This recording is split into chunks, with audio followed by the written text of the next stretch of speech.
relationship of goodness and truth. One of the things I loved studying was this idea of what Adam and Eve mean. This is how the Word begins, the story of Adam and Eve, and it's this wonderful sort of introduction to the idea that marriage is this pervasive subject in the Word. And the writings talk about how Eve is our sense of self, represents our sense of self. And this is an important thing that we have. It's the feeling that life is our own, and the Lord wants us to have that feeling. If we didn't have that feeling, we wouldn't be able to reciprocate, to freely choose to love the Lord back. Now, that part of us can get us into trouble sometimes, but it is an important part of us. And it actually is, the writings say, referred to sometimes as the heavenly procreant, and even the bride of the Lord. It is the part of us that is the bride, the part that marries to the Lord. And it's balanced by Adam. Adam represents a number of different things, but sort of condensed down, he represents, and this is a phrase I made up, our sense of God. The idea of the knowledge that that our life is the Lord's. And that is somewhat paradoxical with the feeling that life is our own, but those two things have to exist together in us.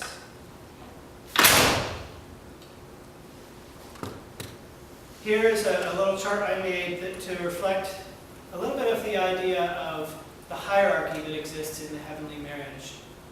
And this I found fascinating because there is both a hierarchy, there's two sort of sides of the hierarchy that we can see here, and this helps us understand a little bit more about how the relationship of a man and a woman works, in which it is not really a hierarchy. And that's the idea that in any two levels of this chart, divine goodness and divine truth, or celestial goodness and celestial truth, those things are already married. In some ways, they really are the same thing, two sides of the same coin. They're already married. But what the writings are saying is there also needs to be a marriage between degrees. And here's where we get this idea of a hierarchy. We need to have a marriage between celestial truth and spiritual goodness, where the goodness of love to the neighbor is inspired by the celestial truth about love to the Lord. That qualifies our love to the neighbor. And so there needs to be a marriage between degrees. And that can give us a sense of hierarchy in marriage, but it's useful to be aware of what it's talking about when it refers to that hierarchy. I then talk a little bit about the role of married love in regeneration and the role of regeneration in married love. One of the things that can be a little confusing is that the writings often talk about married love as being the fundamental love of all loves. And this can be confusing because it seems like sort of a more natural love than maybe some higher heavenly loves. So why is it the most fundamental love of all loves? It's a little bit like the idea of thinking about where does water come from? Water, we often get water as it's coming up out of the ground, from a spring. We even call that the source. But the source is really from the sky. It falls down in the rain. And that's kind of how this works. Marriage really comes from the Lord. Both natural marriages and heavenly marriages have their source, their essential source in the Lord. But natural marriage provides a foundational source for the heavenly marriage. It's a location, it's a matrix for where we can work on heavenly marriage. And that's whether that's in a marriage, an individual marriage, husband and wife, or whether that's in your own family with a mother and father, that relationship provides a place for the practicing of love to the neighbor and love to the Lord, which is more of the heavenly marriage. And, as we'll see in a little bit, regeneration really is an essential part of married love. In one case, in one way you could say, that true married love really is the relationship between two regenerate people, or two regenerating people. Because that really is what inspires a natural marriage to be in a state of true married love. It is that heavenly marriage that exists within it. And I'll try and whiz through the last chapter, chapter 4, in which I talk about natural marriages. I found a nice summary in Heaven and Hell, in the chapter on marriage, of what I think is basically describing the elements, the ingredients that we need to have true married love. And it's nicely summarized in Heaven and Hell. You'd think you'd find a summary like that in Conjugal Love, but Heaven and Hell offers a really nice, succinct one. And it involves all these things: monogamy, union of minds, not controlling other people. I won't read through all of those. Hopefully you've had a chance to see all of those. We'll talk a bit about some of them. And all of those things, when we do those things, when we put those things into practice, that is like having true married wisdom in our lives. Wisdom is the expression of love. And we can do that expression, treating people kindly, treating our spouse kindly, without the actual feeling of love existing inside of us. But the action of it, the life of that, is wisdom. That's a wise life. A person is wise if they are treating their spouse nicely. And the Lord can infill that wisdom, that expression, with the feeling of true married love. So when we do those things, that's sort of like true married wisdom, whereas when we love to do those things, that's more like the state of true married love. One of the things that I realized was I sort of just took monogamy for granted, that of course marriages have to be monogamous. But I realized actually I should probably question that. Why? Why do marriages have to be monogamous?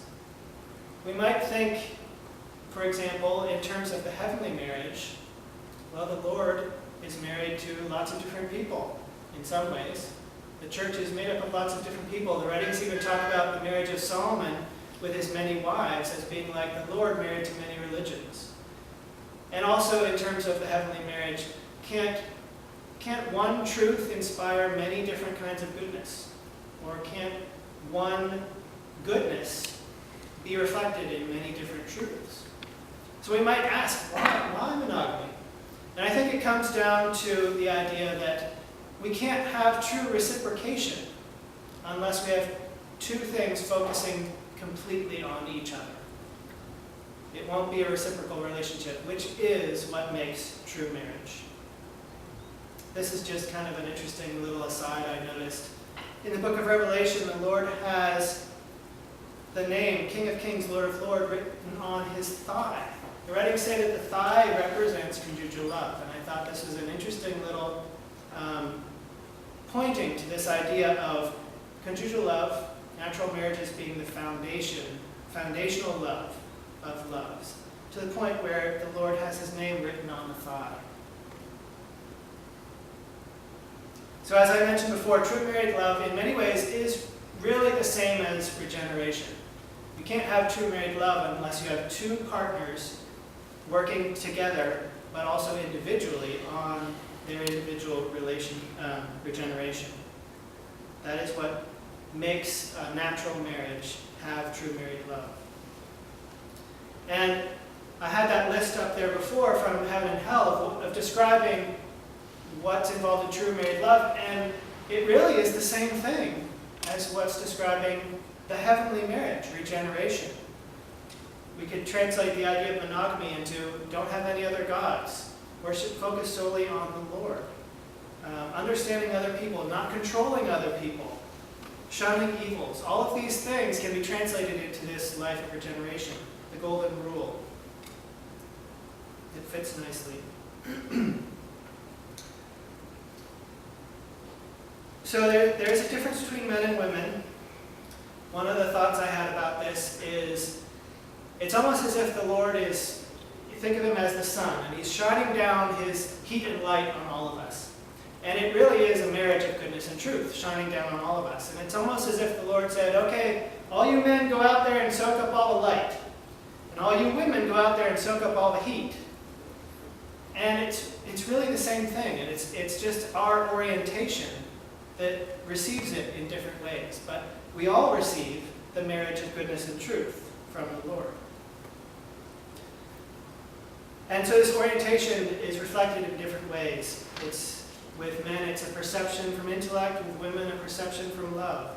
With men, it tends to be about having a relationship of ideas in our head, whereas for women, it's a relationship of people that they're focused on.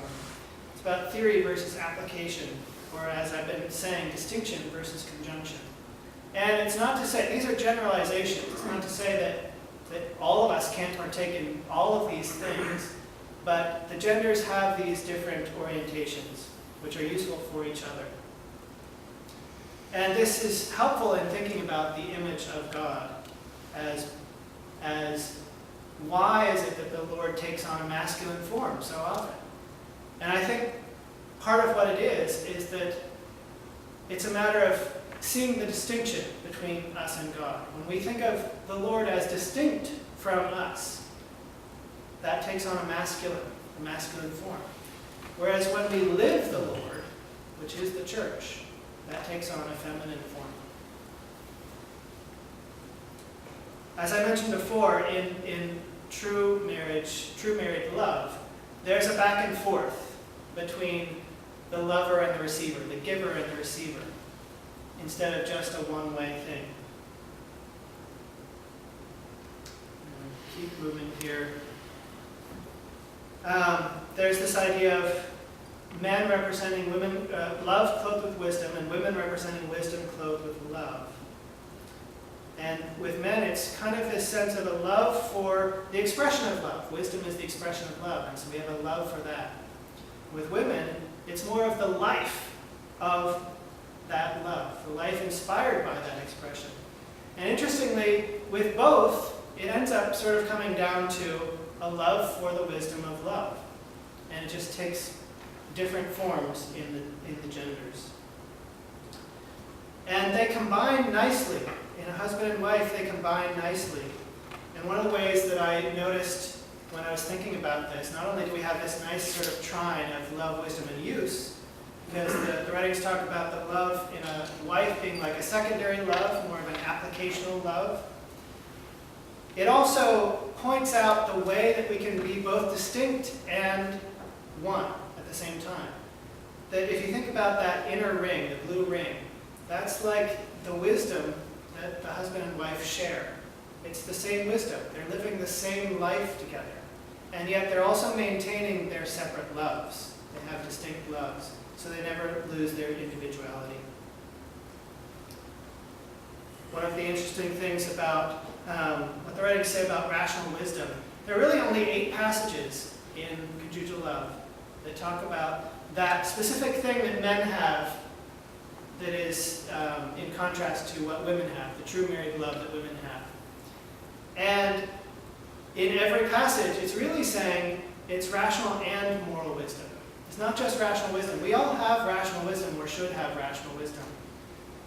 But there's that specific rational and moral wisdom that men should have. And the writings say really what that is loving the life of monogamy. Wanting to be a husband is what rational and moral wisdom is. And if the moral part of it wasn't there, women wouldn't be attracted to men. They're first attracted to those moral virtues in men. So then I talk about both women's love and men's wisdom, as well as women's wisdom, which in some cases could be thought of as even greater than men's wisdom and men's love.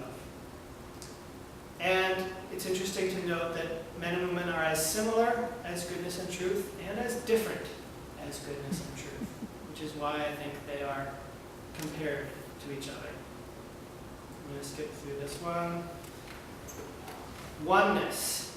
So it's interesting to think about the fact that in oneness, even in that idea of an angel, a married couple being one angel, there is still distinction and conjunction. Distinction is part of the conjunction. We don't lose our individuality in marriage.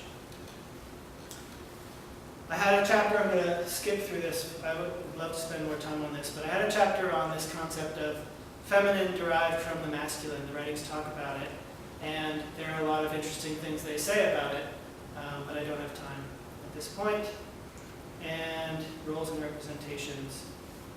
And this idea that In the celestial church, it tends to be one way, in the spiritual church, the other way. So it's useful to remember that we can't always nail down very easily, without thinking through everything, what the different roles are representing.